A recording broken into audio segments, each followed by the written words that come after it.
তাইওয়ানকে ঘিরে সাম্প্রতিক সময়ে সামরিক তৎপরতা বাড়িয়েছে চীন। নিয়মিতভাবেই দুই ভূখণ্ডের মধ্যবর্তী সীমা অতিক্রম করে আসছে চীনা সামরিক বাহিনী। বুধবার আবারও নিজেদের আকাশ সীমায় চীনের সামরিক তৎপরতার অভিযোগ করেছে তাইওয়ান।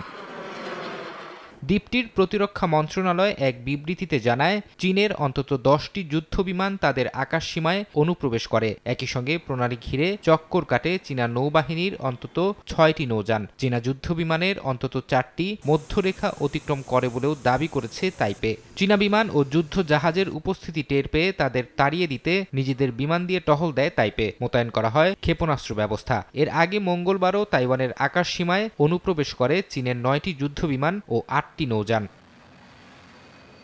সম্প্রতি মার্কিন প্রেসিডেন্ট নতুন এক আইনে সই করেন। এতে বলা হয়, তাইপের সঙ্গে ওয়াশিংটন কিভাবে যোগাযোগ রাখবে এবং তাদের দ্বিপাক্ষিক সম্পর্ক কেমন হবে তা মার্কিন পররাষ্ট্র মন্ত্রণালয় নিয়মিত পর্যালোচনা করবে। ট্রাম্পের এমন পদক্ষেপের পর তাইওয়ান ইস্যুতে যুক্তরাষ্ট্রের সঙ্গেও উত্তেজনা বেড়েছে চীনের। চীনা পররাষ্ট্র মন্ত্রণালয়ের মুখপাত্র লি জিয়ান বলেন, তাইওয়ান ইস্যু চীনের স্বার্থের কেন্দ্রবিন্দু। চীন যুক্তরাষ্ট্র সম্পর্কের রেড লাইন, যা অতিক্রম করা উচিত নয়।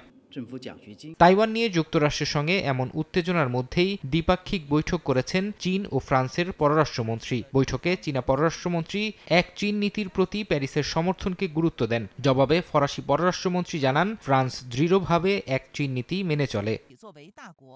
ফরহাদ চৌধুরী, সময় সংবাদ।